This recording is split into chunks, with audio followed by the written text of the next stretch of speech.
All right, what's up, guys? Today, Will and I are back with another podcast episode. We're in person this time. We just finished DUPR Nationals, so we're going to talk a lot about that, and you should stick around because, man, do we have a lot of really interesting stories from this tournament. Do we? Oh, we got stories, Do Will. we? You've probably got more stories than I have. Do I want to talk about it with you, though? This is going to be like a therapy session for us, Is it? but with thousands of people listening. But make sure you guys stay to the kitchen because that's where we're going to talk about the new Gearbox Pro that just came out today. So Man, if you want to do hear that, about, you just spoil the kitchen.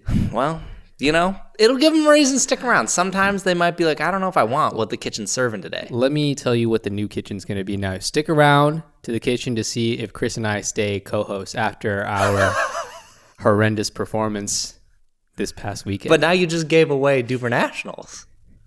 The spoilers everywhere. Skip ahead. Spoiler. Put a spoiler disclaimer before the pod. Like I do before the PPA. That's right. Spoiler alert. Let's talk about this just really quick. We'll go over some background information. Right. So, DUPR Nationals. As far as I'm aware, I didn't know a lot about this for most of the year going into it. But then you and I both got an email. Yes. And they were like, hey, do you guys want to come compete in the DUPR Nationals or whatever? And it was like, okay, well, it's in Texas. We've already been there. You know, it's far enough away that like we could plan this out. Let's go. So we decided to go. But I'm pretty sure you were supposed to have to qualify for this tournament. Like they had all the DUPR Waterfall tournaments, and I know people who got the ticket. And actually, now that I think about it, some of the people that got a ticket from Minnesota didn't come. So I'll have to ask them why they didn't come. It just randomly popped into my head. But anyways, so we didn't have to go through that. And then also we got emails leading up to it that was like, hey, we've opened up registration for everyone. Right. Which is how Jamin and AJ got in. Yes, but you missed the most important fact. The most important email was they emailed you, said, hey, we heard that you're 3-5 at best. And if you want to increase your DUPR, you can come to this tournament to try and increase the rating. We can't promise you any results, but you can try. Honestly, they probably brought me here so they could try and hard code it to be lower. They were like, we need an excuse for it to go to 3-5. I mean, they didn't need an excuse. You did that all on your own. That's true. Okay? Oh it's my hard-coded now. And the fact, here's the thing. The great thing, guys, is that we recorded all of our matches. Yep. And, I mean, you could totally just put this in the vault and they could never see the light of day of how horrendously we played, which we will get into. Yes. But if you put that out there, you will be 3-5 forever. Oh, don't worry, Will. You'll be going down right with me. I mean, my DUPR already went down. I think it went down like 0.25. No, 0.14. I've been counting. Oh, you've been counting mine. I've been counting. You keep track of mine, but you don't keep track of yours. Yours was 501 before the tournament. What am I at now? 487. Wow, he knows the exact to the second decimal place. I know my friend's DUPRs. We should have done a quiz. I should have been like, what's my DUPR? And you would have been like, I don't know, 351. Exactly. Are you kidding me? Everybody knows your DUPR. Okay, so that's how we got into this tournament. You know, I think they ended up opening the registration to more people because I think they weren't filling it, is my guess. They didn't have enough people because there was only, when I looked at the registration during the tournament, it was like 220 or 250, which in comparison to like a PPA or APP where they're getting over 1,000, comparatively, that's extremely small. Though, we'll get into it later, but can you imagine if this tournament had 1,000 people? They wouldn't be able to handle it. No, there's no way. I don't think they have enough tournament, like organizational experience to handle it. I mean, not that, let's just say, I don't know if it was necessarily ran bad, but it also wasn't necessarily smooth, and there's room for much improvement, which we will go into later. I know Chris has many things to say about it, but yeah, continue. Yeah. So that's, just some background on the tournament. So we'll just kind of go into the whole thing. So I've got some of my notes over here. So we started roughly 2 hours late on day one, which was not a good start. I don't know how the other days were before we got there. We started on Friday. We were slotted to play at, maybe not 2 hours late, a little over an hour and a half late possibly approaching 2 hours late, is probably about when we started. We were slotted to start at 1, and we got there at like 11:30 to warm up. And there was tons of courts. That was actually nice. Yes. A lot of tournaments, it can be hard to find courts. There was more than enough courts. They weren't even all being used, so that was great. But so we started pretty late. That was kind of annoying because we had warmed up thinking we'd start on time. No one really knew where we were supposed to be to do this, so we were kind of all just like walking around and had a guess where we were supposed to be. Yeah. So the start late, it was very windy when we got there. Incredibly windy. Probably the most windiest conditions I think I've ever played in. Same.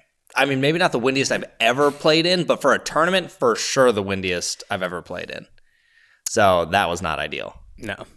So anyways, yeah, very windy, not great. And then we also realized there's no text system like pickleball brackets, which I was like, okay, there's not that many people here. It's probably fine. And we'll also get into that a little bit more later. But you don't realize how nice the text system is for a tournament until you don't have it. Once you take it away, you're like, oh my gosh, that text system makes my life way easier. Yeah, you need another method. And we were talking about this, at least a chart or a board near where the tournament organizers were or where people mostly congregated. So you can kind of see how far along the bracket was or is going or who's playing next. Or even if, I'm sure they're inputting this into some sort of system on their computer, like just to attach that to even like a 32-inch monitor that you could just put on the table.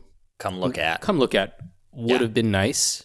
Yep. Just in case if one of the organizers was not at the table and you couldn't ask them questions, you can kind of see, it's like, okay, we're up next and maybe we're waiting for this match. But yeah, that would have been a nice have. Yeah, that definitely would have been really nice. So that was kind of like our background getting into it.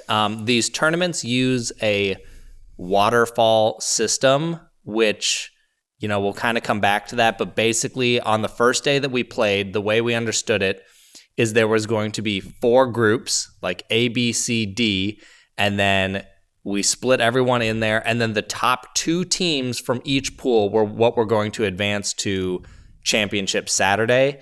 And that's basically going into it what we knew was, or what we thought was going to happen. So we played in our pool. You're guaranteed 4 matches that day, and then depending on your win-loss streak was going to be how you progressed. So we'll kind of go over our match history and then talk a little bit about those matches, because I think that's where things get where story time really starts to happen.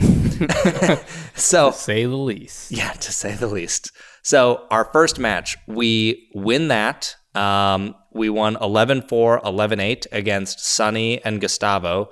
And so we met him at MLP Ohio. Did you know him from anything else? Like, it seemed like you guys knew each other. No, we just played some games at MLP Ohio, some rec games on Grandstand Court.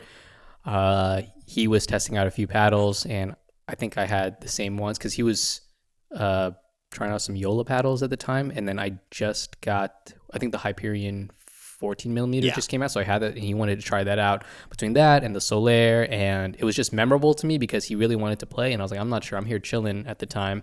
I was in my slides, and I played a whole entire doubles games, like at least 5 with him in my Croc slides. You and your slides, man. You played a bunch in your slides this weekend. I don't know how you do it. I played against this guy who was in the tournament, and he was like 3-5 to 4. He was playing singles, and he asked me to warm up, and he's like, hey, you want to play a game? And I agreed to play a singles game with him in my slides. That's just absolutely insane to me. Yes.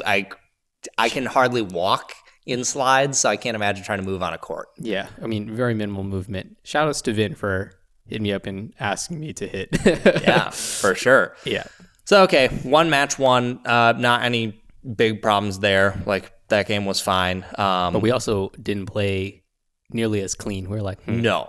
This is when we started, we're like, okay, we felt like we should have won that one easier. Not even because, like, oh, they're bad or something. It was just like, I felt like we played below our average level, and it was kind of like, ooh, like I feel like we could have just played that cleaner, missing thirds and whatnot. Mm-hmm. Then the second match comes up, and we lose this one. Yes. And I felt like we shouldn't have lost that one either. It was very close. It was very close. We lost 9-11, 10-12 to Dean and Franco. Shouts to Dean and Franco. They were cool. Yeah, we hung out with them this weekend. They were super fun to to chat with, get Yep. to know them a little bit.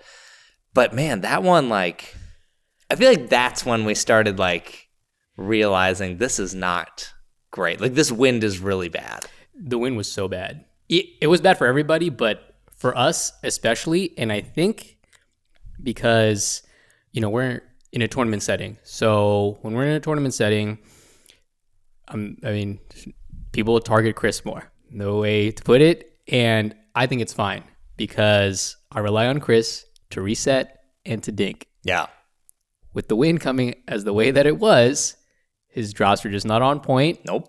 And the wind would affect the resets. And then if we were playing against the wind and they had the wind to their back, speeds were just harder. Yep. And yeah, so that was frustrating. And then, of course, one thing leads to another. And you can imagine what happened.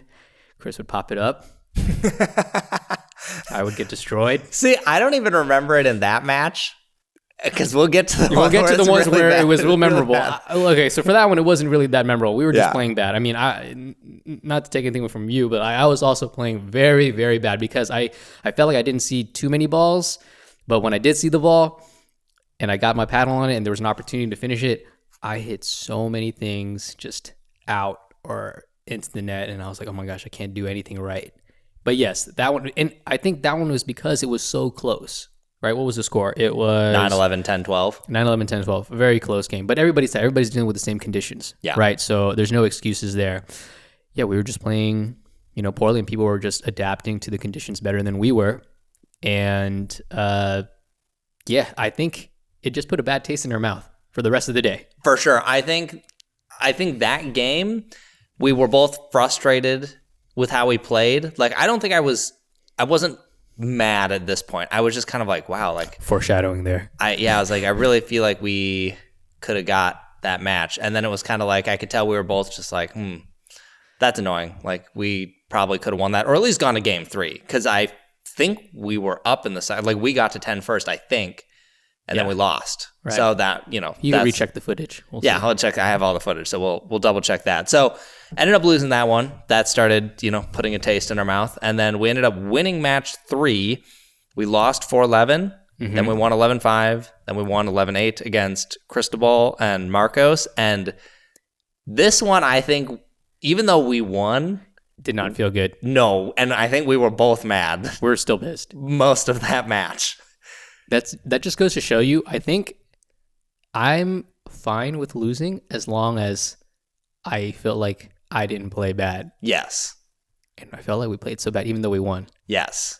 It's actually the only time in a tournament that I think I have won a match and been upset about it. Would it have been better if we lost that match? No, for sure. For sure.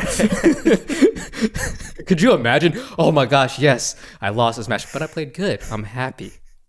La la la la la la. I'm not going to lie, that might feel better than if we won and played the way we did, because I'm thinking, like, when we played Jamin and AJ, the gold medal match in Kansas, we obviously lost that, and we lost it in 3 straight, which is not great. Mm-hmm.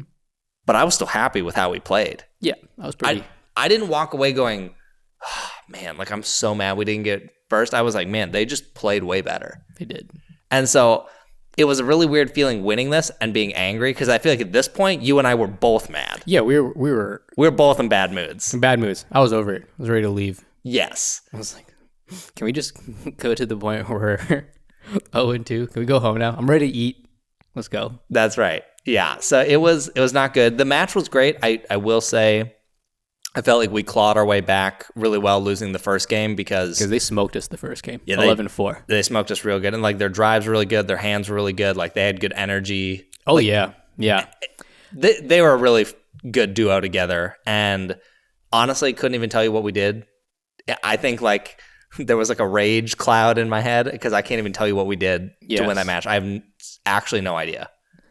Huh. I mean, do you remember anything? Okay, a little bit. The most memorable things was I forgot who it was because they were both color coordinated, had the same jerseys on everything. Only thing was the paddles. Yeah, they both had, facial hair, same hat, same jersey. I was like, okay, yeah, the paddles. One of them choked up. Yep, the on Warrior. their paddle. Yes, and I noticed that he hits a little flat on his returns and just his regular ground strokes on his forehand side. So with the wind, the way that it was going, especially when he's hitting with the wind, if he's not hitting it perfectly, his balls were flying because there wasn't enough shape or spin on the ball, and he liked to hit it hard. So I hit it to his forehand, and then he would hit a few out. Or if he hit it and I wasn't sure because there wasn't enough spin on it, and it was coming with some pace, as long as I got a paddle on it, I could just kind of put it away. And now I will say, just to kind of talk more about why we were getting mad. I mean, we already talked about I was missing some stuff, but I feel like the most frustrating part was because of these conditions, we were both missing things that are extremely routine for us. For me, resets, I feel is one of my better strong suits. Thirds can still use some work, but I usually prefer that over driving. And then at the net, I definitely don't mind dinking. And I felt like dinks were extremely unpredictable. Yeah. They would pop up a little too high, then the ball would get pelted. Thirds, if I was going to drop it, extremely unpredictable. The ball was either going to go to the moon or halfway down the net. And then I felt like for you, your drives, your third shot drive specifically, either it was amazing or it was just tape. A few of them also went out by a long shot, and some of them hit the back fence, and I was like, what? Yeah. So I feel like the frustration came from we know we can make these, and we do it all the time, and this is one of our better attributes, and we just can't do it to save our life right now. Right, exactly. None of us had our strong suits working for us, and typically when I'm unsteady, I rely on your reliability to get us back in the game. And when you are in a funk and you're not playing reliably, I kind of take a few risks, and they kind of work out because I'm fairly good at it, and then that brings us out. But nothing was working. No, the risks was okay, well, that risk didn't pay off for anything. And then I couldn't play any of the game that I wanted to. Resets just felt like a giant chore to even attempt. So I think that's really why, even though we won that one, it just felt so bad. It was this doesn't even feel like... It didn't feel like a win. It didn't feel like we won it. It felt like they lost it. Yes. Yeah, exactly. Because they smoked us in that first game. Yep. In the second game, 11-5, I think they were just dealing with conditions. And then, to be honest, the last game, 11-8, we were up, but they came back and we were messing up. And I was thinking in my head, okay, we need to close this out now because they're clawing back. They have good energy. We have bad energy. Yep. This is going downhill for us. We have to make this happen now. And we were rushing it a little bit, and that probably caused them to with the comeback a little bit. But I could already tell. I think you could tell too that our energies were going low, and we needed this. We needed this one bad. Yes. I think the following match that we're about to talk about would have been even worse had we lost that one. So this next one, this was our fourth match of the day. This was our last match as well, because you're guaranteed. We did lose this one. You said we didn't lose it? No. I said had we lost to Cristobal and Marcos, it would have been even worse. I think it just would have compounded. Oh, yeah. So our fourth match, we play some tennis players. And let me just set the stage here. We see these guys, and it's a righty-lefty combo. And I hit a drive, or I hit my return to the lefty, and he just smokes a drive. I don't even remember who he hit it to. I don't know if it was you. I don't know if it was me. It doesn't really matter. It was you. He obliterates this ball, and I told Will, I was like, okay, we're not going to that guy's forehand. That guy has a huge forehand. So I was like, let's test the other guy out. Hit the serve return to that guy. That guy smokes a drive just as hard as the other guy. And I was like, well, shoot. Both of them, big bangers. And you know who hates bangers? You. This guy hates bangers. This guy. I didn't mind it as nearly as much. No, you're way better at dealing with it than I am. Right. But in a game of two solid bangers, you need somebody who can block and whatever. And then I think because you were in a bad mood, because I know you can do better, but I mean, even I had a tough time dealing with, because they were good drivers, they were good bangers, and they played very well in the conditions. Obviously, they're experienced tennis players. They've played in these conditions before, so they used those conditions to their advantage. 100%. The best thing to do in this tournament was to be a banger and drive the ball a lot, because drops were really inconsistent. It's you just wanted to force a mistake from your opponent as quick as possible, and dinking was not going to be the way to do it because you didn't know how long you could stay in it. Right, because it's so unpredictable. Yeah, and they were extremely good at shake and bake. Yes. extremely, extremely good at shake and bake. Yes. I mean, we did eke out the first game, 12-10. Amazingly. Amazingly. We were down, right? Weren't we? I think we were down. Like, what, 7-2? I don't even know. It was bad, though. And our mood was rapidly declining. Right. It came up a little bit because we eked that one out. Yep. Somehow. I think I just went over there to cover most of the middle because I was okay. If they're banging to Chris, let's take Chris out of the equation. I'm going to go there because they're hitting with so much pace. I can just block it back, and they did that. And then, I don't know why we switched sides, right? Yep. And this is, I think in the first game, they were playing with the wind. We were playing against the wind. So hard to, drive the ball back. Drop the ball was very difficult. Now, when we were playing now we're playing with the wind. In the second game, we got smoked. Oh, absolutely smoked. We lost 2-11. Yeah, 2-11. That was terrible. And our mood went way down this game. Like, now here's the thing, guys. And it's super funny that all of this happens after our last podcast episode was talking about partner dynamics. This couldn't be better timed. Absolutely couldn't be better timed. Script. Because I don't even remember exactly what I said on the pod, but I generally know my ideal partner characteristics. I have never seen Will this upset before. Like, usually in a tournament, if one of us gets down, it's pretty easy to be like, okay, like refocus, like we can hype each other back up. We get a good point. We're both like celebrating, whatever. Dude, this one, it didn't matter. We were both checked out, and I'd be like, no, good. Like, it's okay. You missed that shot. Like, whatever. Forget about it. We'll move on. And Will's just like, I hate pickleball. Yes. I hate pickleball. And I was like, dude, I don't know. This is uncharted territory. What do I do? Right. I mean, obviously, you and I have talked off camera, and I told you that I used to be a very mad person when I was younger. So, back when I was in my teens. I'm just kidding. So it was like 2 years ago. 2 years ago. I'm just kidding. Okay. So I used to be a very mad, rageful individual. And that person hasn't come out until maybe this tournament. I was just huge, RBF. And this is the first time I think I've played pickleball, whether rec or competing, that I felt like I did not have fun. Usually, even if I'm losing, it doesn't matter. I'm usually having fun. You're very good with the flow. I'm very good with the flow. Even if it doesn't look like it, I'm actually having fun. Yeah. This is the first time I can honestly say I didn't have fun. Yeah. And I wanted to quit. Yeah. I was like, I want to quit this tournament. I'm quitting pickleball. And I was like, oh, Chris, the Cornhole Studio is about to become a reality. Dude, it was, and here was the thing, especially against these guys, because I was just screwing up so many drives. And it was we'll probably talk about this a little bit more as well, but this tournament really exposed, these conditions exposed all the things that I'm really bad at, and they took away everything that I'm good at. So my volleys, my fourth shot is not good. I dumped so many of them in the net, or I popped them up, and then they would come over and just bang the ball at will. And you can sure bet there's probably going to be at least an Instagram montage of this, because it'll probably, I'm glad we can laugh about this now, because in the moment I was like, holy crap. I was like, Will's never going to talk to me again. He's probably going to send me the hospital bill when he gets hit in the eye. I was like, and the other thing too that I think made this, I'm sure this wasn't necessary. Okay. It was probably at least a little bit of the case. But the whole time I was like, okay, Will's not talking much. He's very upset right now. Yeah. I'm upset too. But I was like, this is my worst scenario with a partner. I'm like, I'm playing bad, and I know I'm playing bad, and I can't really fix it. And I'm pretty sure my partner hates me right now, because I'm like, he'll barely speak to me. So I was like, this gives me all the worst things where I'm like, at least if my partner's like, look, dude, it's fine.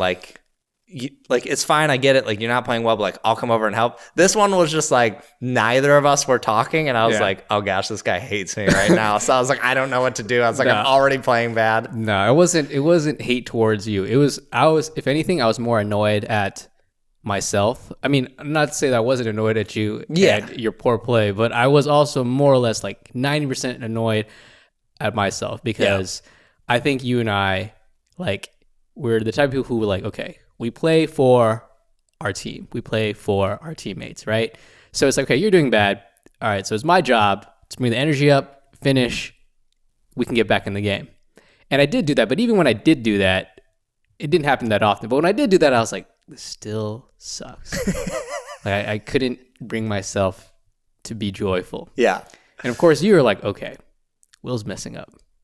He's in a bad mood. I need to be steady. Yeah. I can't be steady. Yeah. So it's like, and it was just like a vicious cycle. And then, of course, you get in your own head. I did think about it. Oh, man, he probably thinks I'm mad at him. Yeah. But I know deep down he doesn't really think that. But right now, in this moment, he probably does. And if anything, Chris is probably not mad at me. He's probably more mad. Oh, at I himself. definitely was not mad at you. Yeah, he was like, Chris is probably more mad at the fact that he is mad at himself, and and he probably thinks that I think that he's mad at him. But that wasn't the case. Dude, we were in a whole metaverse of mind games. So many mind games. We just couldn't focus. And this is not to take away anything from our opponents. No, they were. Here's the thing. They were crushing it. Even on a day with, if it was like ideal conditions, we played indoors, I still think playing them would have been really tight. Like, yes. I think we would have done better, but I think we would still split games. Like, there's definitely no discredit to these guys. Yes. They definitely earned their win. They played better than us, period. Yes. We'll talk more about this too, but I've never I've never been so, guys, I know you were mad, but I've never also been so mad watching you get smoked, like trying to hit volleys. I was like, oh my gosh, Chris, yes, these are coming fast, but I know you're good enough. Just stick your paddle out there and smack that away. It was so infuriating because that's how we won the first one. I just went up there and I just took up the court, and I knew that they were going to be smoking these balls, and I was like, okay, if I just get my paddle on this, just put it one way, they're not going to get it back. And that's what happened. And then I think they noticed that. So obviously they were aiming to hit the drives later at you. And of course I can't cover the whole entire court, and sometimes they would get you. Yep. And then the good old Chris jump, or the miss hits, and then or sometimes you'd block it and then it would pop up, and then they were very aggressive. They would just come in and do a swing volley straight at one of us. And then at that point, it's we're at the net. They're that close. They have a high ball. I'm like, okay, they're just going to hit it hard. Yeah, exactly. And I was like, this is going to be near impossible to reset. Even if we get a paddle on, it's going to pop up again. They're going to go for round 3, 4, 5 until they get the win. Yeah. It was so incredibly frustrating. Yeah, and then there was, a couple net cords in that game that just you just threw us off. But this match, both of us, at this point, we were already pretty much mad most of the day. At this point, we were completely defeated. We were...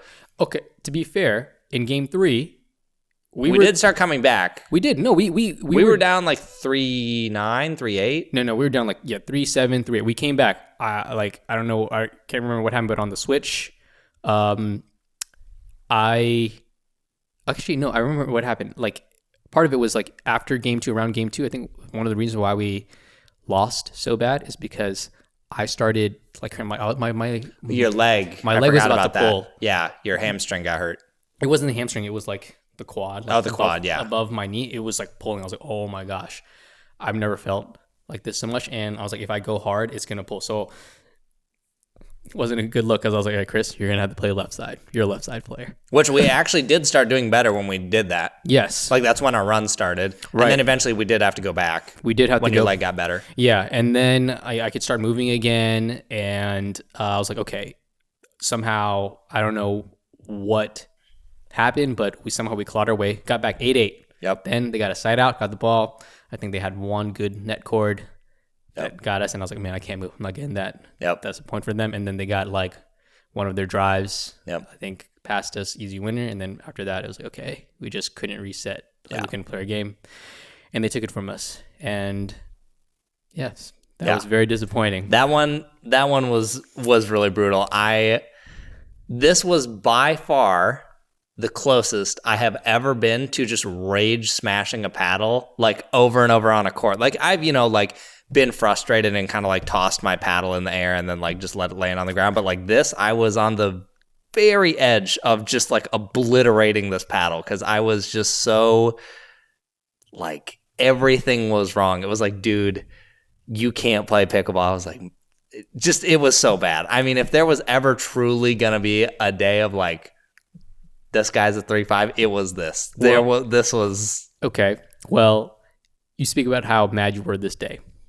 Were you more mad day 2? Oh, I was even more mad there you day go. 2. He was more mad day 2. And I think this is when I think I was a little bit more mad day 2. And this is, I think, all right, so if day 1 was 90, 95% mad at myself, 5% annoyed at Chris. Yeah. Day 2, Yeah, that was more like 70 me, 30 Chris. That's where it was. And we're about to get into day 2. Okay, so day 2. First, this is where just like a thing for the tournament. I don't really know why this happened. I never got to ask, so maybe there's a good reason. But remember how I said like it was all this pool play, and then 2 teams were supposed to advance out. Yes. So first of all, that's part of why we were mad. Is I was like, I figured we had to have a pretty good win streak. We ended up going 2-2 on the day. Yep. That tennis team, Jake and Dennis. Yep. They ended up going undefeated in our pool, and so after the day, I was like, okay, we're still going to make it into Saturday. That's fine. At least we made it through, and we're not just wasting our Saturday. Yeah. Then we get there, and everybody apparently made it through, and then we just kind of did this waterfall format thing for everyone. The compass draw. Mm-hmm. And we ended up playing, well, first let me see. First of all, the waterfall thing was not explained at the tournament, and I don't know if they just expected us to look it up, but to me, it's a new format.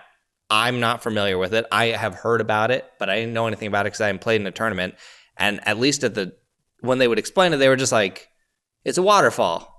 Like everybody knows what that is. And I'm like, I don't know what a waterfall, and you didn't know what a waterfall. And I don't think most people at that tournament knew what it was when I talked to them. Right, the compass draw. We're going to try and explain it. Maybe we should try to go over it briefly because, we did look it up to try and basically understand. So essentially, the waterfall or compass draw, imagine all the teams are in a row in a center column. Okay. They all play each other. This is after pool play, right? And the teams are supposed to advance, but apparently everybody just advanced over because I don't think they had enough. Probably because they didn't have enough or something. They didn't have enough contestants. So everybody came over. So winners go to the right, or go, as they said, go to the east of the compass. Losers go to the west of compass. And then the winners play each other, and the losers, like sides, play each other. So the winners of the winner side on the east then go up towards the northeast section of the compass, and the losers go down to the southeast. And then on the loser side, on the west side, winners go to the northwest and then southwest. And that's as far as I got. Yeah, it was extremely confusing. There was no board at the tournament to show how this bracket worked. And one way, if you look up a compass draw, you'll get a visual. It really does help when you see the visual. Yes. It's kind of like 2 brackets. Instead of how they would normally go, where they progress inward, and then you have the 2 championship guys play each other in the center, it was like you took the brackets and flipped them, and they went outwards. Right. So all the big starting points were in the middle, and then it got thinner as it went left and right. Right. Look it up. Yeah. If you don't know what it is. And I think visually it kind of makes sense. The only thing that doesn't make sense is, okay, how do you determine who came in first, second, third, fourth, fifth? That was extremely confusing, and that's still what confuses us. Right, and that's the hardest thing. First makes sense, right? Like, you went all the way, you didn't lose anything, and you went to the east. But I want to know, like, well, how does fourth work? Like, I have no idea how that works. And I was also on Reddit, someone was explaining, and I don't know for a fact if this is true. But, okay, so, like, your first match of the day, if you lose, that means you go west, which means you're in the loser side of the bracket now. I heard, and I have not confirmed this because it's all still confusing to me, but I heard that if you lost that first one and went to the losers bracket and you won your next 3 straight, right, you would place worse than someone who wins their first match and loses their next 3. And that to me is crazy that someone can win 3 games and lose 1 does worse than someone who lost 3 and won 1. Yeah, that doesn't make sense. If that is true, that doesn't make sense. Basically, if DUPR wants this to be a much more successful format, and I think they do have the ingredients to make it a successful format, because there are things to like. The fact that you get to go and play a lot of games, because in a regular tournament, if double elimination, you go 0-2. Yeah. And it sucks to like travel all the way, pay this money to play 2 games and kind of be out. At least in the DUPR Waterfall or this compass draw, you get guaranteed matches, which is nice. And you want these matches, they, immediately get updated to your DUPR. But DUPR needs to make a video or something to better explain this and orientate people so that they can see the value, of this format. Because, why else would you do it? Yeah, I don't know. I'm not convinced it's a better format in my mind. Because here's my thought. On Saturday, we ended up winning our first game. Yes. But let's just say we lost our first game. I have no motivation for anything after that. If like the best I can do is like, let's just say 7th or whatever, I just don't really care anymore. Like, I guess we talked about this a little bit, but it really comes down to, I think, what you value. Yes, what motivates you to go. Do you value a lot of games at a tournament, which I do think is valuable? If you're going to travel, you want to play. You don't want to go 0-2. That sucks. Right. But is going 0-2 much worse than like, okay, I got to play 4 games, but I still got 7th? Like, I guess it depends how much you care about winning a tournament and placing high versus just getting a lot of games and like maybe boosting your DUPR. Right. For me, I want to play games. I don't want to go 0-2. That's the worst feeling in the world, but it doesn't feel much better to as effectively go 0-2 and still play a lot of games. I think I'm on the other side. I think I'd rather play the games, even though we didn't have fun because we were in a bad mood. I was going to say. But the thing is that I'd rather not play like the same people. And when we went to the compass draw, we played essentially the same people. So day 2, right? Yeah. Our first round was against Dean and Franco, which was that close match. We lost 9-11, 10-12. 10-12. And we beat them pretty handedly, 11-3, 11-7. Yep. And it was, real quick. Yeah. Day 2, guys, even windier, even colder, and a lunar eclipse. The lunar eclipse did look cool. That did look cool. Yeah, your friend Ali gave us the lunar glasses, and we looked and I was like, oh, snap. You know, that was the throwback. Cool. It was really funny. When she goes, yeah, it's a lunar eclipse. And she was like, do you want to see it? And I just immediately start turning my head to the sun. And she's like, no, don't look at the sun. Not your eye. It was so. Yeah. I'm an idiot. He didn't even think about it. He didn't even think twice. He was like, "Oh yeah," and he literally like eyes wide open, and I was just like, "What?" Oh my gosh! Yes, you're a genius. You're a genius. So, also, I am glad that you switched back to the 6-0. After day 1. So we'll talk about this probably a little bit more, but on day 1 I played with the Gearbox because that's what I've been using and probably what I'm going to switch to. But then on day 2 I decided to warm up with the double black diamond just because with how bad the other day went. Will and I actually talked about part of I think what made day 1 so frustrating was a combination of things. The wind, obviously, not being able to play the way we wanted to play. I realized after the day I had not eaten in like 7 hours except carbs, which is what I brought, which I felt empty stomach all day. And then I think playing with the paddle that I haven't played with in the wind. And then there was like one other big thing that I'm forgetting about. But it's like, that was a whole big combination. So on day 2, I was warming up with the double black diamond. And I was like, this is a little bit easier for me to use in the wind. Like, I think just because it's 6 months of familiarity, it was just like, okay, I'm probably going to use this. So that's what I ended up using. Yeah, easier adjustment because you're familiar with how it performs. I know what to expect. Right, exactly. Also, quick shout out to Jeff Pickle Lee. You know, he came out, he drove from Austin to come hang out with us. He helped us record our games, helped warm us up. Took some photos. We played some Smash. It was a good time. Yeah. Anyways, so yeah, day 2, first game, got some revenge. And we played fairly decent. Yeah, I was how we played that game is how I would expect us to play. Right, exactly. I went from a really bad mood to a pissy mood to an annoyed mood. Okay, this is fine. That's where I was. You were annoyed even before we got into that match? Yeah. I was at least in a good mood. You were in a good mood? I was like, today can go better. Okay. No, I think I was still annoyed. Will still wasn't recovered. I still wasn't recovered. And then I think part of it was too that I think my muscle was still kind of bothering me a little bit. It felt tight. Like it didn't hurt or anything, but didn't feel good. It didn't feel good. I was like, okay, like I think if I went too hard or whatever, this could easily, revert back to how it was yesterday. So not happy about that. And then also, it was it that day or was that day 1? I can't remember, but I also popped my shoulder. That was evening of day 1. Evening of day 1. So that was after we played? Yeah. So, Will just dislocated his shoulder and then had to pop it back in place. Yes. He's done this before. Yes. And it sucked. And I was sore. And I was like, oh, gosh. Yeah. Yeah, it doesn't feel good. So injury ridden. Yep. Wind. It was colder on day 2. Yep. Had to wear a hoodie. Like we played. It was fine. Whatever. Okay. We made it through. I'm all right. And then we see our tennis buddies, Jake and Dennis, again. Second Yeah, second game on what is usually grandstand court, a big, huge open court. A lot more wind, no windscreen. No windscreens. So much more wind. And the score was 8-11, 8-11. Actually pretty close. If you look at it. On paper, you're like, oh, you guys didn't do bad. No, we did atrocious. Oh, man, if you watch that match, I don't even know how we got to 8. I must have blacked out for the points we did get because it did not feel like we got to 8 in either of those games. We had some good points in there, though. They played very well. Like, shout-outs to Dennis and his partner. Yeah, Dennis and Jake. They played those conditions, like, almost to, like, near perfection. Yeah. In my opinion. I feel like that was the ideal way to play those conditions, 100%. Yeah, they were driving hard, and then they used the wind to their advantage to hit like it's obscene lobs on us. They did have some really nice lobs. There was like, I was this close to calling them out, and I'm like, it just grabs the edge of that line every single time. Yeah, it was perfect. There's a few of them that like, I was like, oh, this is going out by a mile, stays a foot in. I was like, oh. You're like, what on earth?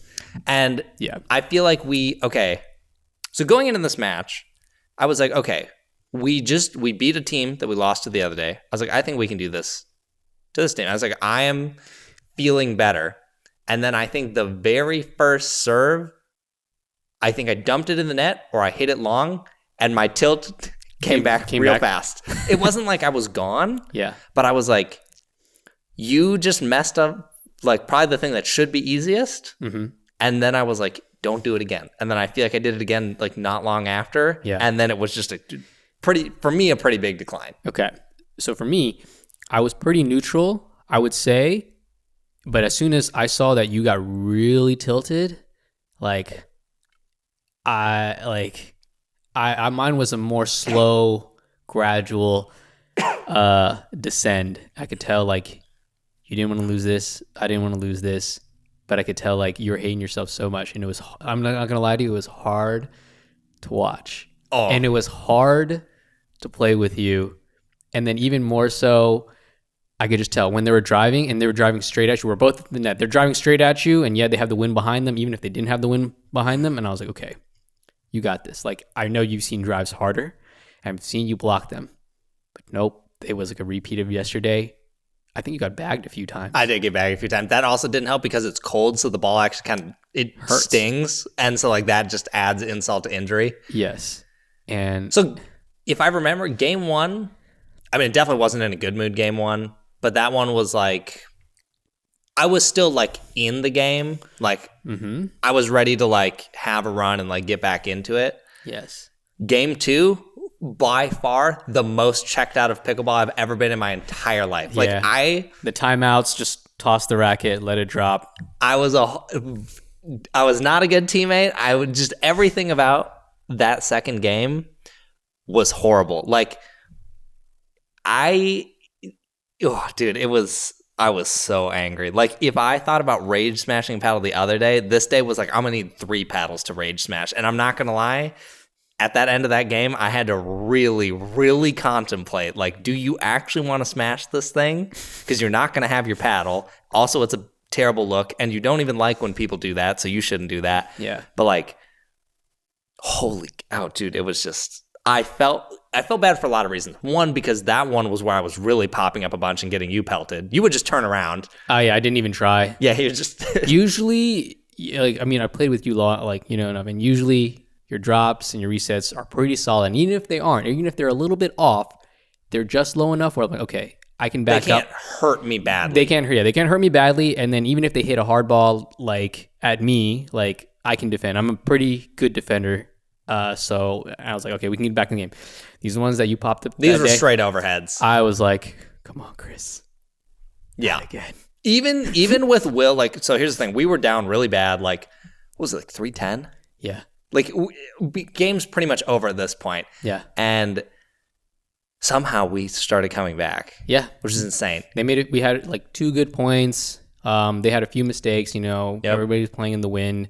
I started coming over. I started taking more balls. Yep. And, I was driving them, and I was feeling like pretty decent.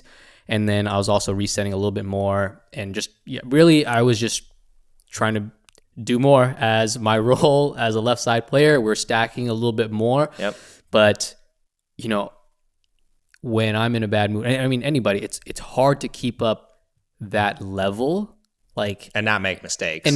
Especially in those conditions. And I was prone to making mistakes like during this tournament. And then of course, obviously they saw what happened. They were figuring it out. They saw I was coming over, taking a lot. And there was a few times where they would hit line drives past me when I was in the middle and I was poaching over too much, which was the smart and right play to do. And it worked out for them. And then after they got me a few, I was like, okay, like, this is not it. I can't like do this the whole time. Yeah. Like, I'm not in the right mindset. And even when we were coming back, like, my mindset was shifting a little bit, but I was still really checked out. Like, I think even if the only thing that maybe would have brought me back is if we won that game and we had a third game. But like, dude, I didn't even want to call the score. Like, I just was like so over everything. Like, and this is where it was frustrating that I was playing bad, but I would have been less frustrated had they hit the overheads at me. Because at this point, I'm like, dude, it's like some Avengers level stuff. Like, they went from within. They were like, we're not going to break them from the outside. We're going to break them. We're going to make them break each other. Because I pop it up, and every single time they hit it to you, and I'm like, not only do I feel bad that I'm playing like crap, but now my partner's getting punished for it, and I'm like, so. Anyways, like, we've gone on this one long enough, but like, they end up winning that one. We lost 8-11, and like, dude, as soon as that one was over, went and put my paddle by my bag and just walked off, and then sat in a chair by myself for probably like 20-25 minutes because I needed to just cool my head off. But like, yeah, that was not good. Like, I was not happy with my attitude. Like, I think it was very poor. Like, I don't know. I hope that doesn't happen again. I hope like I just learn from this one, because that's not the type of player I want to be.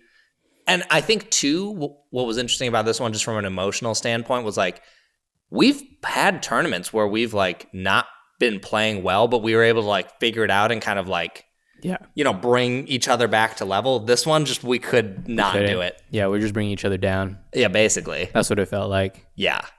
It was very new. Yeah, very new. I'm glad we had this experience, though. Maybe I'm glad. Maybe I'm not. Maybe I'm just saying that. I'm just probably just saying that. We certainly learned more. That's for sure. Basically, we tested our friendship. We did. Hey, but look, we're still here. Are we? I mean, you don't know where I'm going after this pod is recorded. You have no idea. That's true. Okay, anyways. That's true. Moving on to the next. We lose a tight match to Brent and Derek. You knew Brent, right? No, it's not Brent. I knew Derek. Mr. Derek. I believe it's last name Thompson. Where do you know him from? Okay, so we met him. Where? Well, you didn't really. We met him, but you didn't really talk to him in Atlanta last year.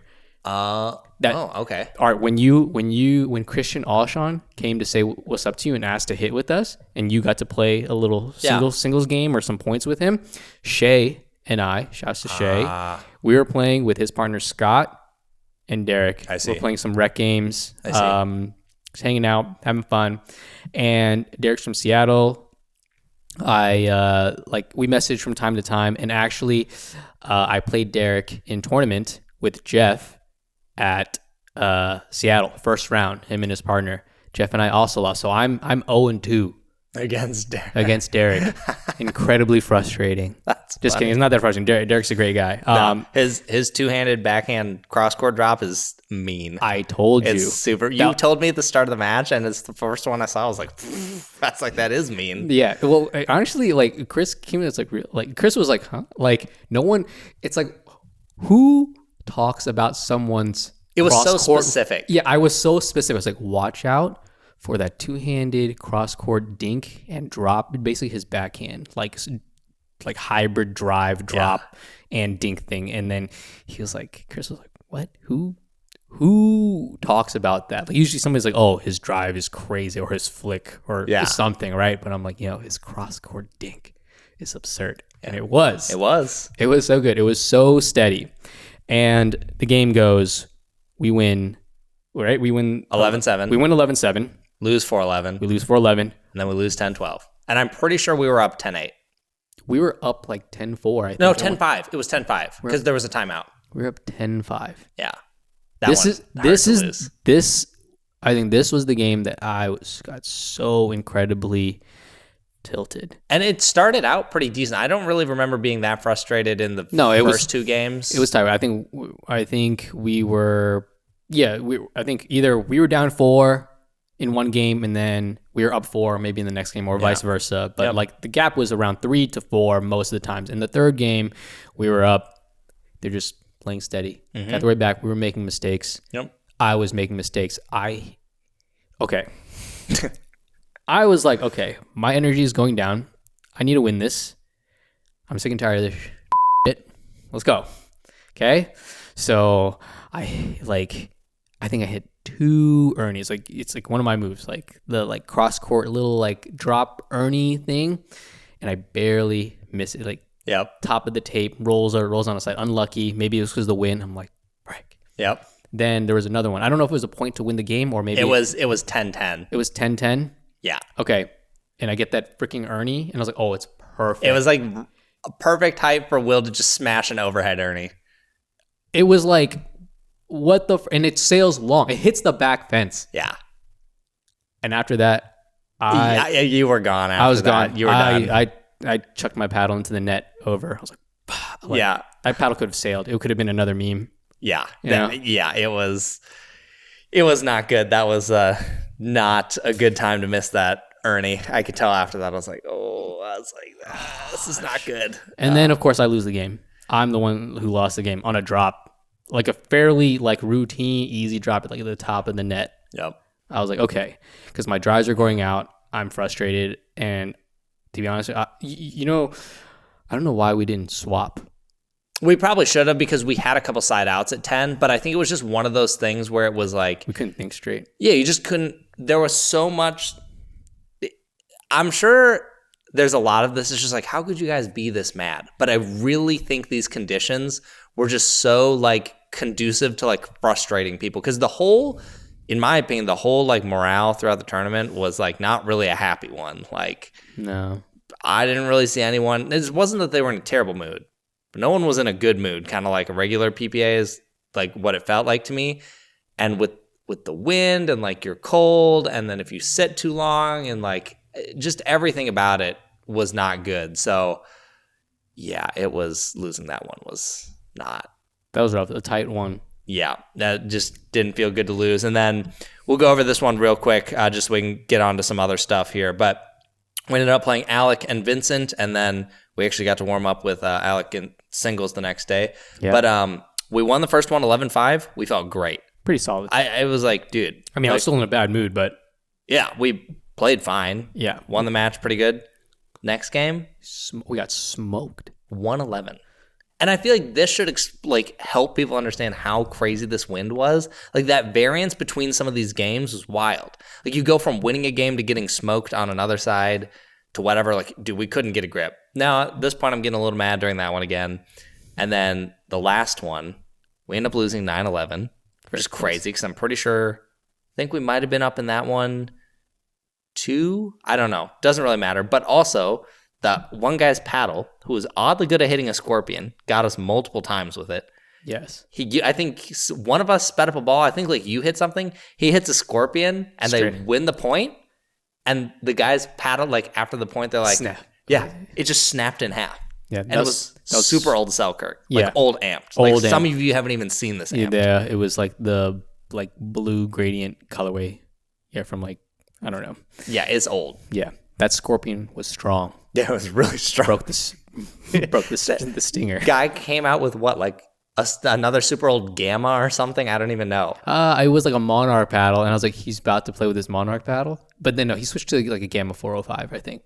Yeah, I don't even know what it was, but like something, it was something. Anyways, they ended up winning that game. I think we were just a little angry. They were a little more put together. The speed upset you.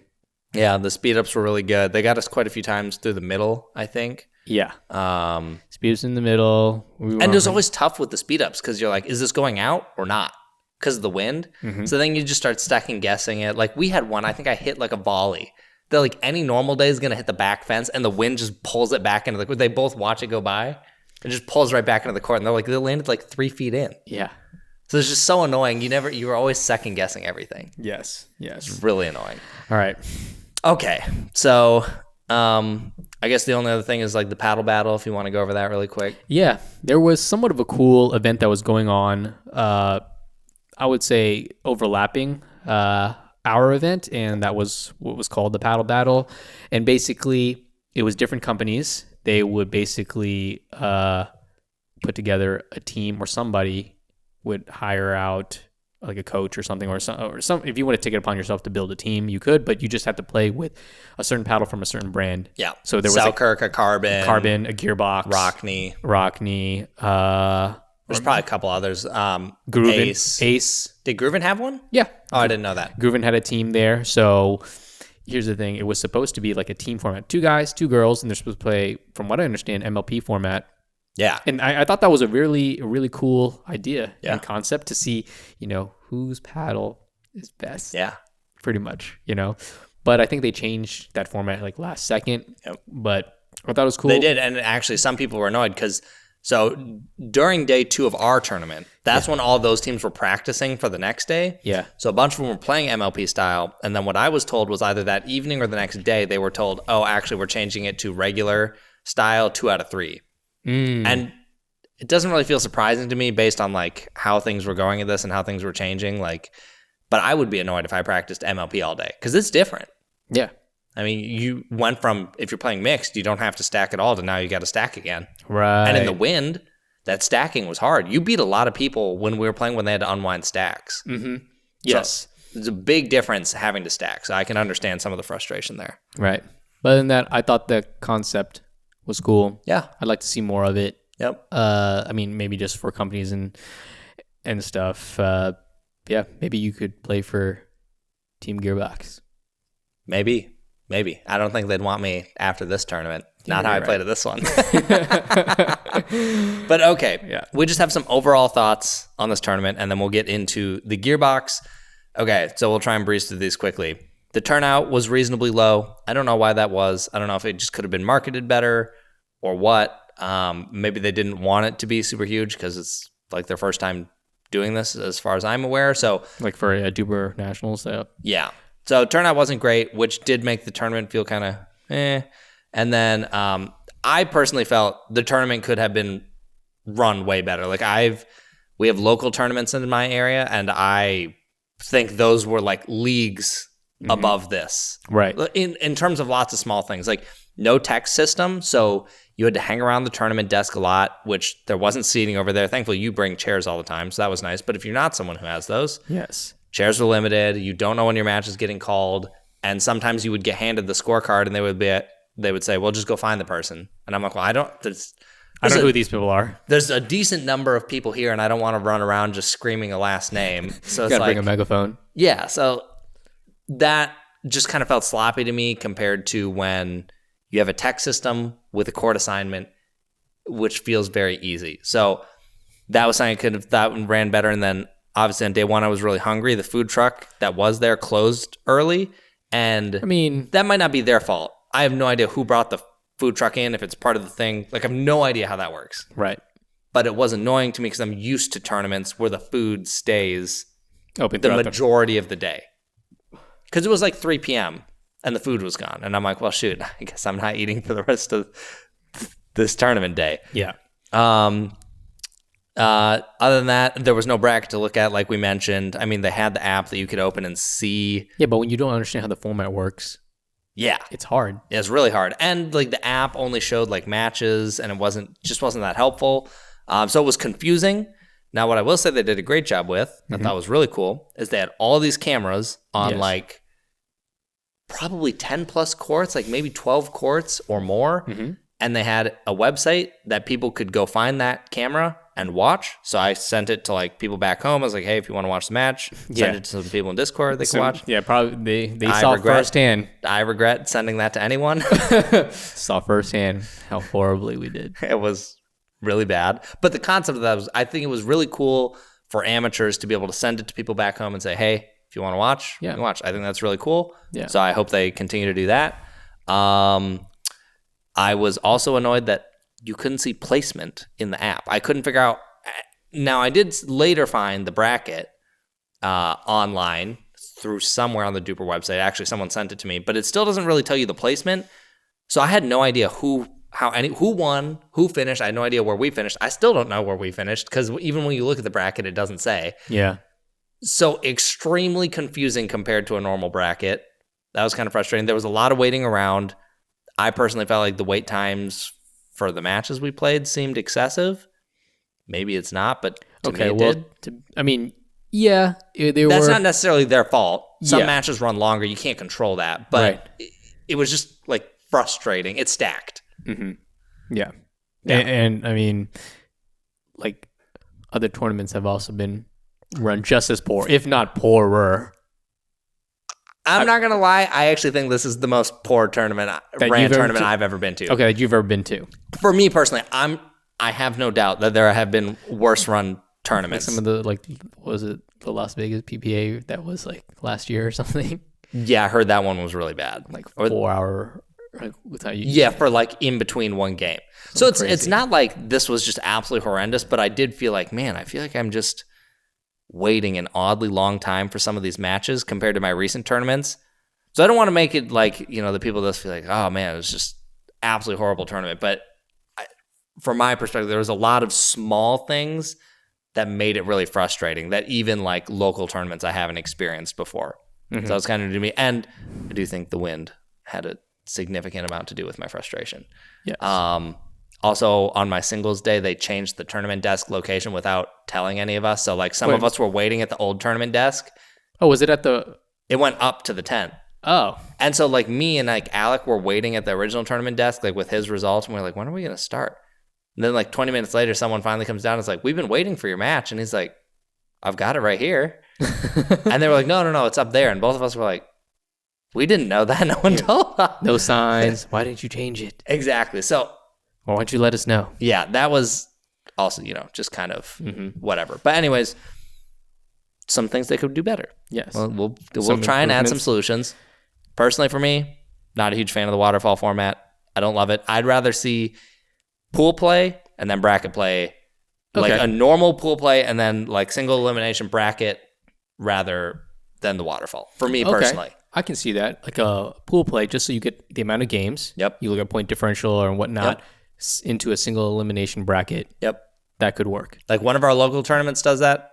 I highly enjoy that tournament. I have a good time. I feel like I get my games in that I want. And if I lose in the bracket, I knew what to expect, and I don't have to play for 7th. Okay. I like that.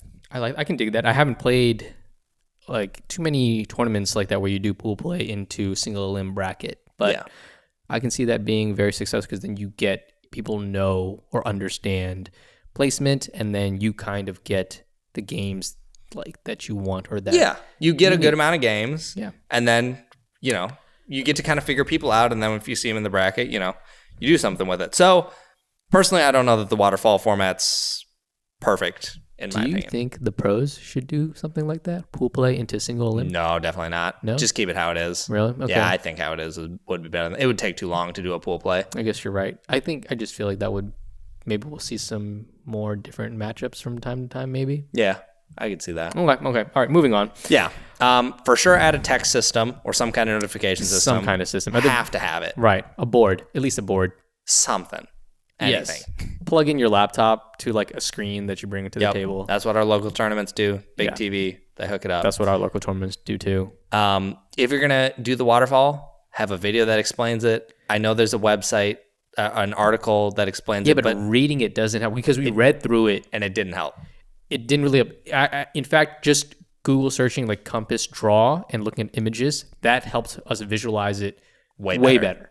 Yeah, but we just still don't understand the placements. Yep. That's it. Yeah, the placement's still super confusing. So that doesn't help.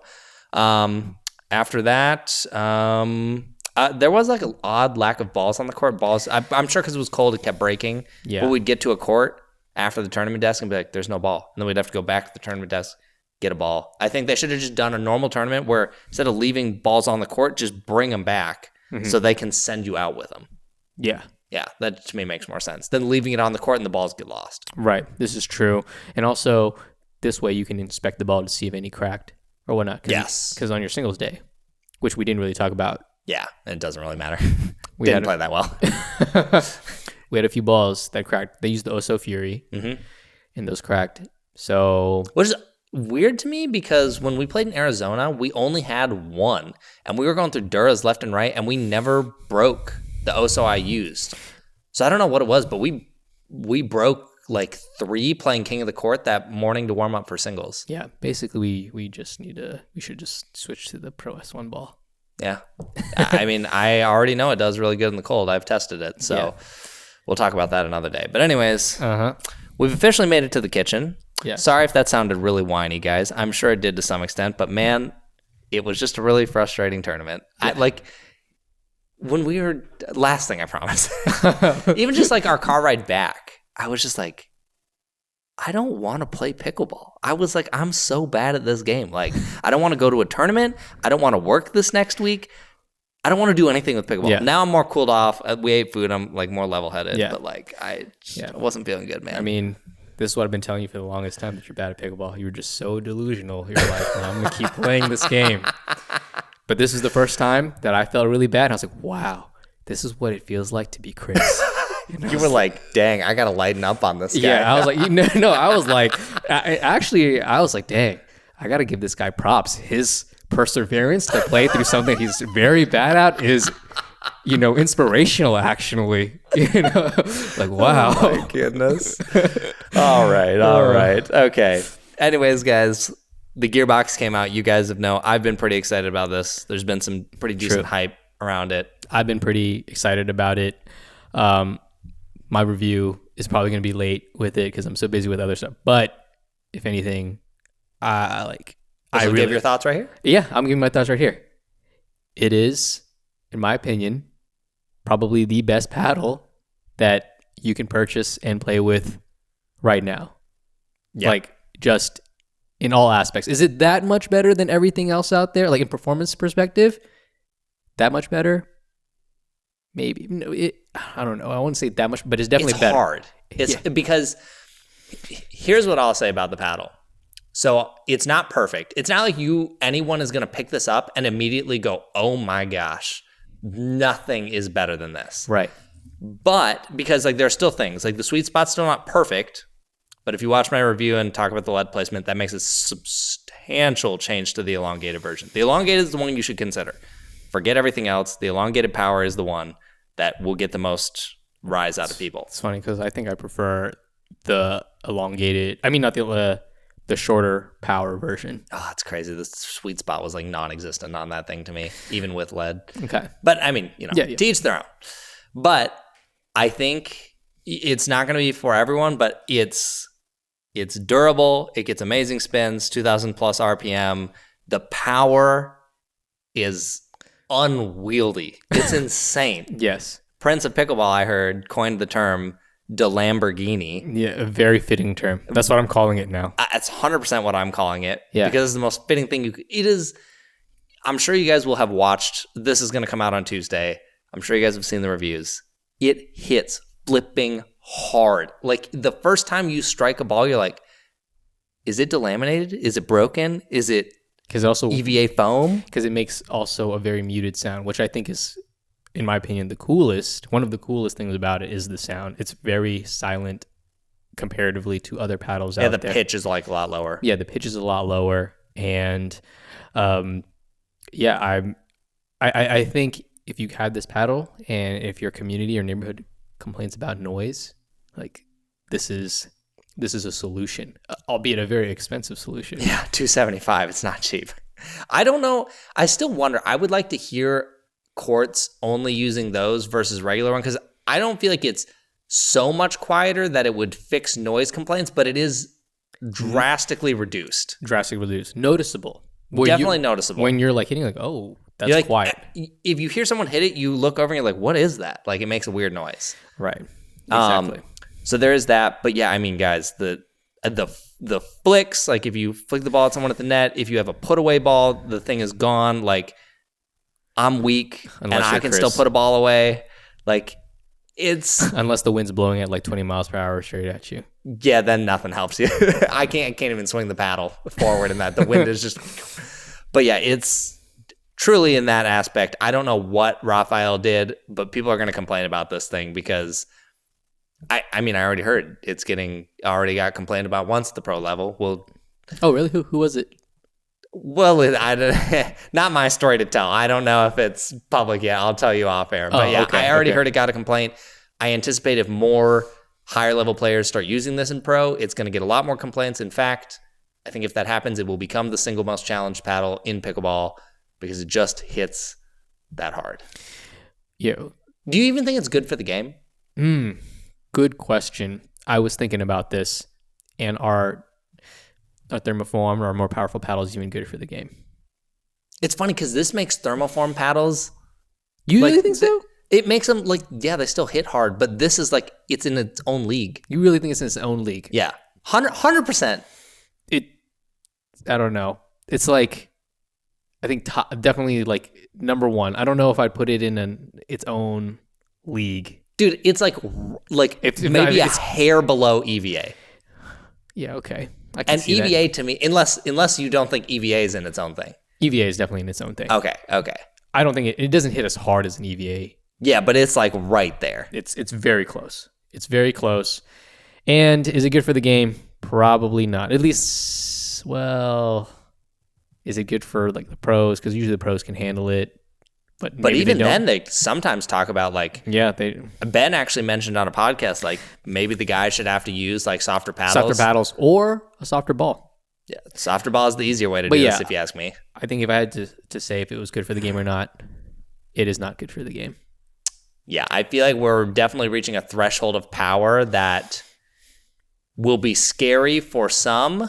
I mean, think about those tennis players we played. Imagine both of them with a gearbox. Yeah, that would have been pretty tough. That actually would have been scary. I mean, even now, with how good paddles are now with spin and pickup, when I started pickleball 3 years ago, right? People still mostly used a continental grip for everything, even for drives, because you had to get under the ball because it was really hard to generate spin. Yep. Now with these paddles, tennis players come in, if you're coming into pickleball now and you have a tennis background, the strokes are so much easier for you. You can play. People straight up can hold semi-Western now if they want to. Exactly. Before it's okay, you can get away with Eastern and whatnot, and the game's getting fast. And yeah. Imagine you're seeing so much speed. James Ignatowicz counter with his gearbox. Yeah. Ball's never coming back. Yeah. It banned day one. PPA is people can get hurt. They're we can't be having Ben lose like this against a gearbox. Man, I don't know. With all that being said, I will be switching to the gearbox and gladly use it because it is legal. But seriously, the plan for me right now is to switch to it. I plan to use it for my tournaments going forward. Still not perfect. I still got to dial in some things with it, but I really do like the paddle, and I've always hated gearbox paddles. If you watch my CX11 review, I'm not a fan, so that should tell you a lot. But I like how it feels, I like how it sounds. I like the power off it. The spin is good. Serves are nuts. Yeah, you were serving bombs. Yeah, you were literally serving bombs. Whoa. It's the only thing I could do right this weekend. I could hit a serve. You hit a serve. You're hitting hitting your serves better than me, I think, this weekend. And I was because some of those games I was so frustrated. I was I just need to get the serve in. You saw me. I was and I was just getting it in. And usually I go for my serves. Yeah. But you took the D Lamborghini out of the garage and you're okay. Oh, it's time to drive this thing. Yeah. 0 to 60 in 2 seconds. Not even half a second. But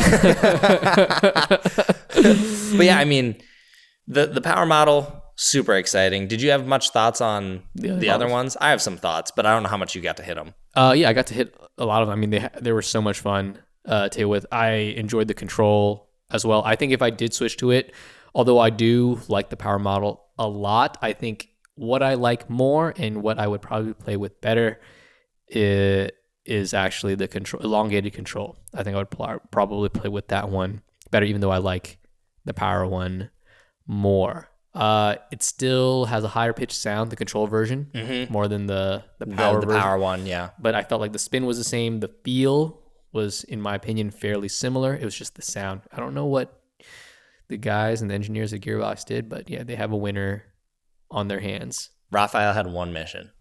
What? He saw my reviews and he was there's only one person I care about at this point, and it's this Chris guy, and I'm going to make him eat his words. I'm going to make this guy like Gearbox. I just imagine it at its, I've thought about this before. I just imagine like I have a Gearbox review come out and Raphael sees it and he's like, what's it going to be this time? And I'm just imagining like, he's yelling at his screen. He's got like pencils and just like he hears me say something like, yeah, and this is why I hate this one. Just snap, another one, snap. It's not even a pencil. It's probably Gearbox. Polymer paddles. No, polymer paddles.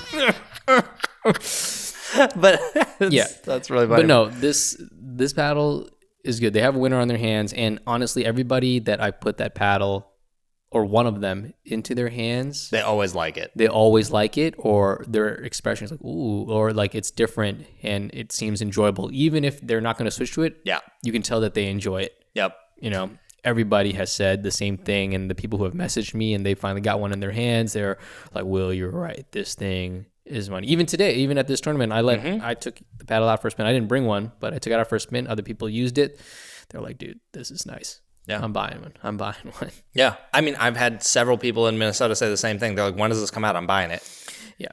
And I will say, I definitely prefer the power model. I reset way better with the control one. I felt like my resets were just dead on. I was like, oh my gosh, this feels easy. But I didn't like it nearly as much as the power. To me, the sweet spot felt worse. Like it was a lot more jarring when I would miss out of the center, where at least on the power one, I feel like I get a fairly consistent feel.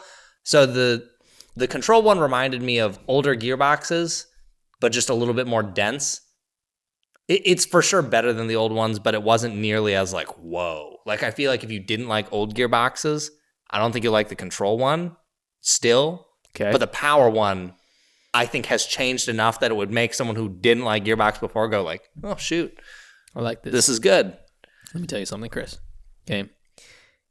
No amount of power from paddle is going to help you in your volleys, even if you went for the Gearbox Pro Power.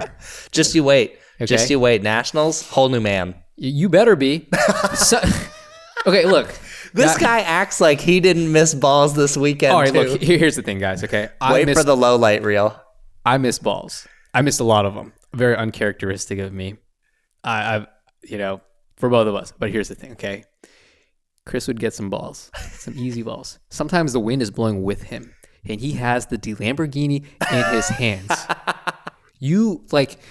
I didn't think you could hit that soft. Okay? I was like, Chris, you have one of the most powerful paddles on the market right now. How can it go negative mile per hour? There's just no way. It went through your paddle. It phased through. Yeah. Like you, or maybe it went so fast that it went around the world and then went behind my paddle. Yeah, you awakened your superpower. Like you've been keeping hidden all this time. We actually just won all those games. They just didn't know it. They just didn't know it. The opponents said we didn't even know it. Yeah, we didn't even know because it was so fast. No, but seriously, I was like, Chris, you have the most powerful paddle on the market. Destroy this ball that's coming at you. Yeah, it's like you don't even have to do much. Just put it there. Firm up your wrist. It's gonna bounce it back with interest. With interest. It's gonna compound. Shoot, I could retire off that interest right now if you just hit this one shot. Okay, just one. It was brutal. It was so hard to play confident that one day. Like, yeah, it was just like, I mean, we've already talked about it, but yeah, it was. Anyways, that was brutal. It was brutal. I'm glad we're able to talk about it now and kind of laugh about it. Hopefully you guys will see this low light reel and you guys enjoy it because we are putting ourselves out there for you guys to have a good time. Because I can tell you right now, yeah, Will and I had a horrible time. Horrible time. I will go as far as to say I can only think of one other time in my pickleball career that might be lower than this in terms of how I felt. Yeah. But this is top 2 without a doubt. Not even close. This is my first one.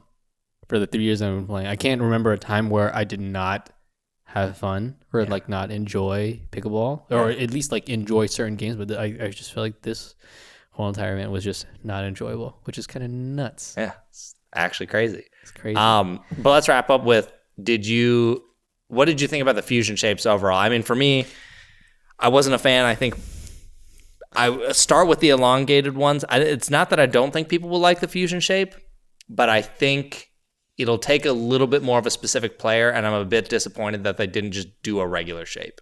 Yeah.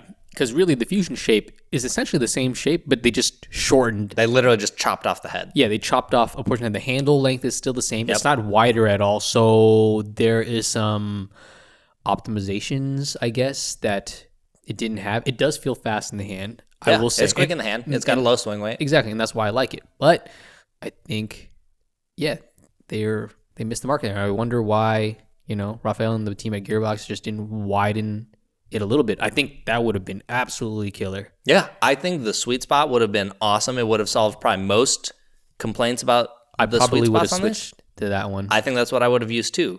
And yeah, I was definitely disappointed to see that. I think at the bare minimum, they should have released all 3 shapes and then just maybe done lower quantity of the Fusion and see how it sells. But I think a regular one would have absolutely crushed it. So I'm definitely sad to see that they didn't do that. But I don't know, maybe they'll do a release 6 months from now and give the people what they want. Maybe when you talk about that in your review, if it didn't already come out. It'll be out. Yeah. Rafael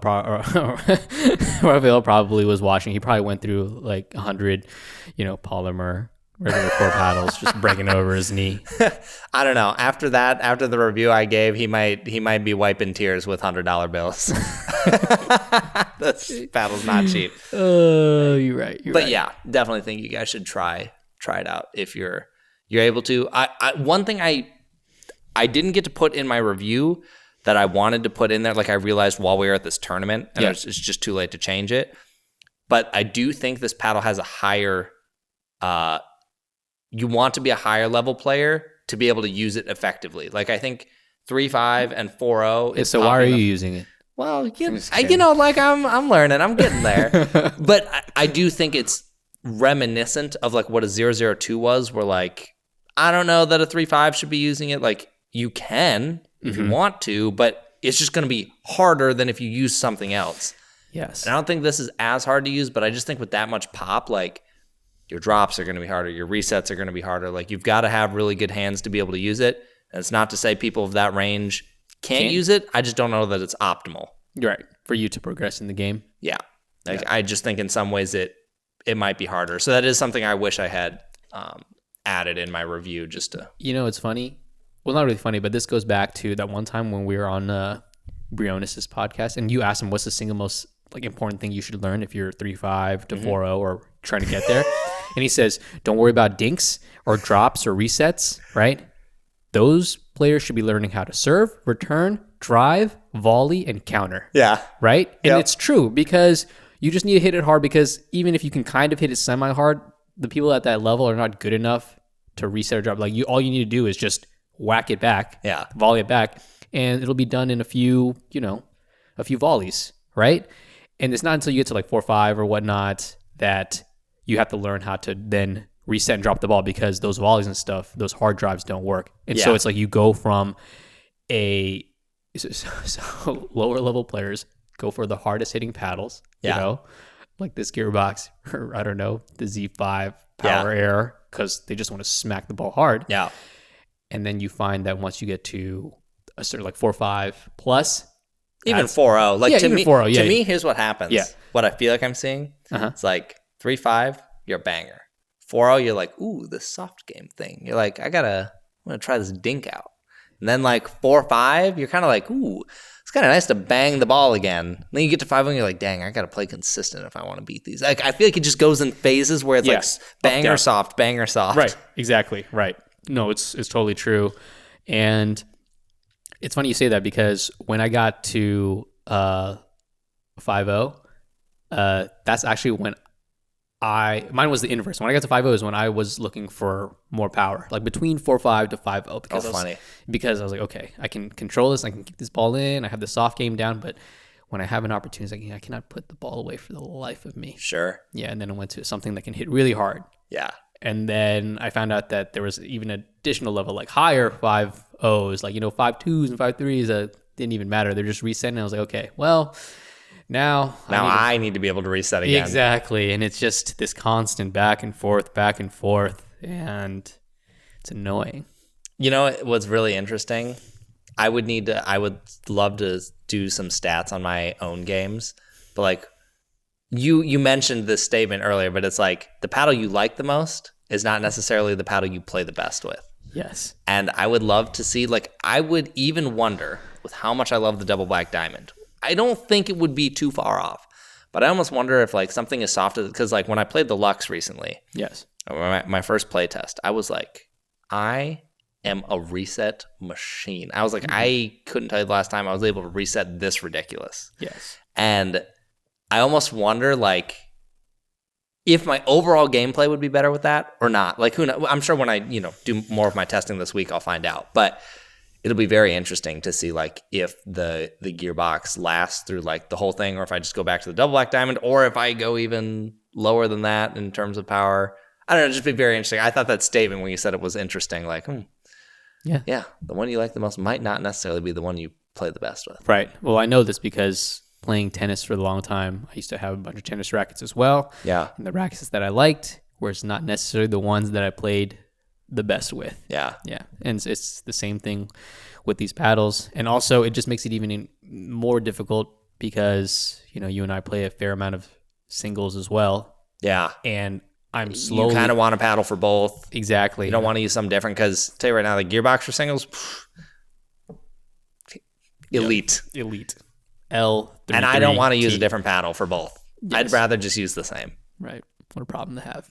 I know. What a problem to have. All right. Well, that's all I got. Yeah, that's pretty much all I got. Hope you guys enjoyed this podcast. Maybe at some point you guys will see some gameplay from this if we didn't overlay it in this podcast on YouTube. But yeah, there was some unhappy faces.